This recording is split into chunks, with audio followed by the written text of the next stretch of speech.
Hey Hennies, it's Ashley with Little Red Hen. How you doing today? Are you blessed? Are you happy? Are you grateful? Are you just humble? Like, let's think about the positive things that we are. Because right now, it's so much going on in the world with the coronavirus and so much stuff happening. But if you and your family are healthy and been healthy this whole period,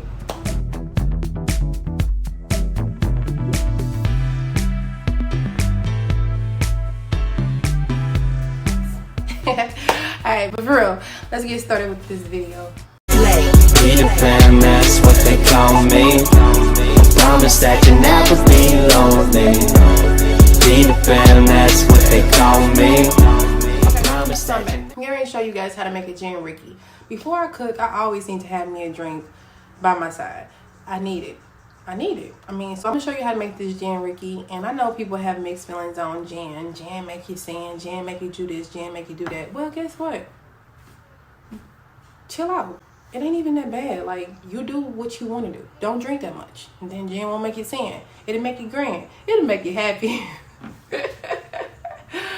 It took me about 15 minutes to think of that.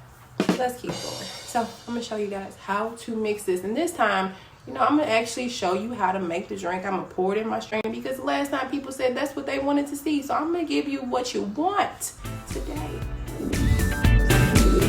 All right, so my shaker's filled with ice. I'll be adding in 2 ounces of gin, 1.5 ounces of lime juice, and 4 ounces of club soda that I spilled. So I'm debating, am I gonna wipe it? Yes, she's gonna wipe it. All right, put the lid on top, please. Thank you. You're gonna give this a shake, but be careful because the club soda is in there and you don't want it to explode. All right, now let's go ahead and pour it into our glass, please. You know how I like it, up to the top, because what? I'm a lady. All right, now let's garnish with a little lime wheel or whatever you want to call it, lime wedge. Oh, that's nice. Refreshing. Taste it. You'll love it. Add pineapple, like this. Ooh. I tasted it. Huh? I did. But I'm going to do it on camera so you can see me. So you'll know. You want to try it.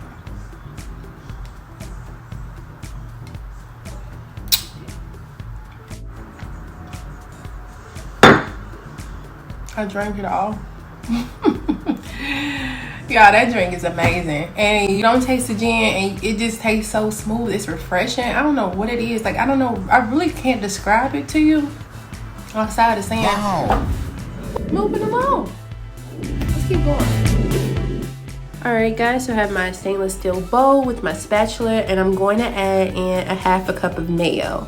For some reason on this day, this mayo wanted to give me just a very hard time. So bear with me so that I can get it all out. All right, so now we're getting ready to add in 1 tablespoon of yellow mustard. And Hen Friends, I did sneak in an ingredient. I did add in a squirt of garlic paste because I love garlic and I just feel that it can intensify whatever dish you add it into. Next, I'm going to add in 1 teaspoon of garlic pepper seasoning. I told you I love garlic. All right, guys, so this is 1 teaspoon of house seasoning that I got from a local meat market. I love this stuff. It's so bomb. I use it on everything. Now, this is 1 teaspoon of Old Bay with a 1/2 teaspoon of Cajun Seasoning. What you're going to notice is that I don't add it all. I think I left out like maybe a pinch. But I was afraid that I would drive past Flavor Town into Salty Land, so I stopped, but I wouldn't have, guys. So taste it at this point. If you like it, you know, don't add any more. If you think you can use a little more, add the rest of it. Let's get this nice, smooth, creamy. All right, guys, so this is Worcestershire. Worcestershire. There we go. That's that type of sauce, guys. I'm adding this in because this is going to loosen our sauce up. It's going to thin it out and it's going to give it a whole bunch of flavor.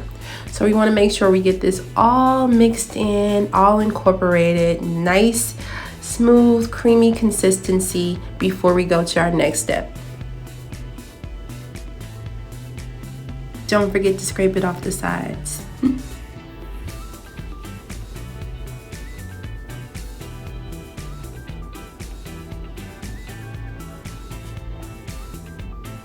Alright guys, so we're going to add in 1 pound of lump crab meat.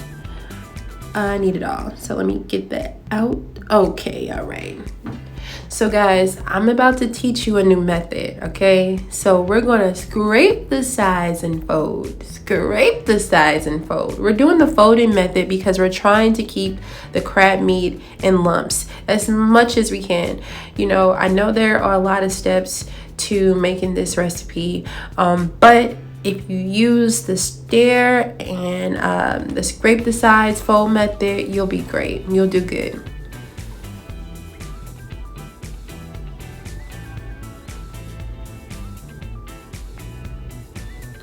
Alright guys, so at this point I'm going in. This is a bowl of cracker crumbs. Yes, 19 crackers that I crushed and put in this bowl. I'm only adding in half at this point. Let's scrape the sides, fold method, scrape the sides, fold method until we get it all mixed up together.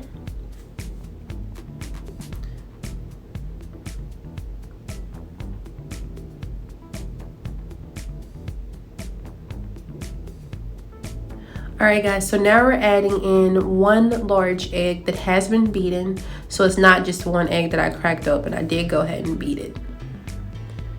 Beat it! Scrape and fold, scrape and fold, scrape and fold. Like, don't forget that, guys. It's important.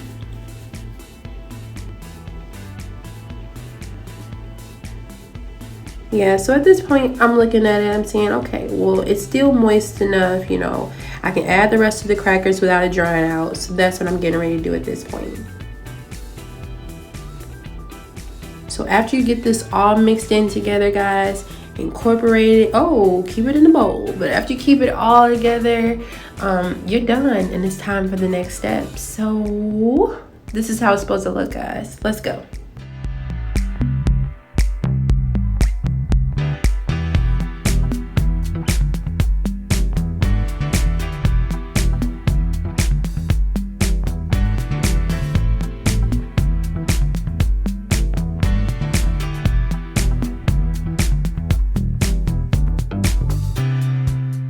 Alright guys, so I'm taking about a meatball size amount of the mixture that we just made and pressing it into the palm of my hand to form a patty, no bigger than my palm.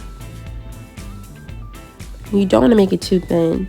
Next, I'm placing the shrimp into the center of the patty, and I'm sure to leave the tail hanging out. I'm going to start folding over the sides of our crab patty over the shrimp to make sure all of the sides are covered.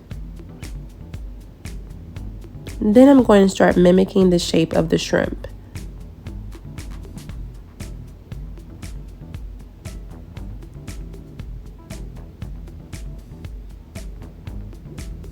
Just pressing it in and finding that perfect shape. Slowed it down a little to show you guys. This is extremely messy. Normally I wear gloves, guys. I just ran out. But normally I wear gloves because this is so messy. But yeah, this is how it should look, just like this. Alright, so the next step, I'm going to add this into 1 part of Andy's fish breading, 1 part of cornmeal. And I'm just going to kind of throw it back and forth gently into the palms of my hand to get all the extra breading off.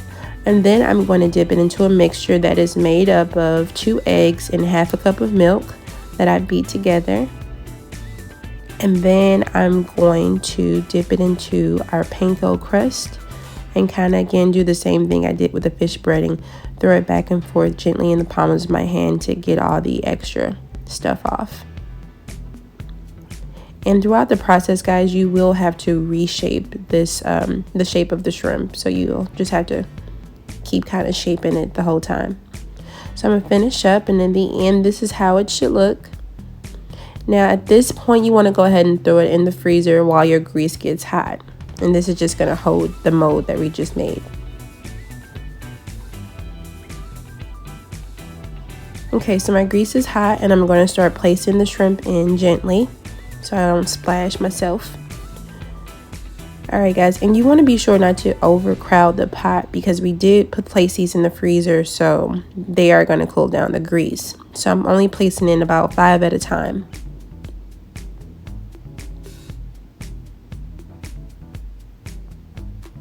When they turn nice golden brown, it's time to take it out. Alright, and this is how it looks in the end. Nice, crunchy, juicy, succulent shrimp, and that lime took it over to another place, and it just went perfect with the gin Rickey. So I can't wait till you guys try it and let me know what you think. Seriously?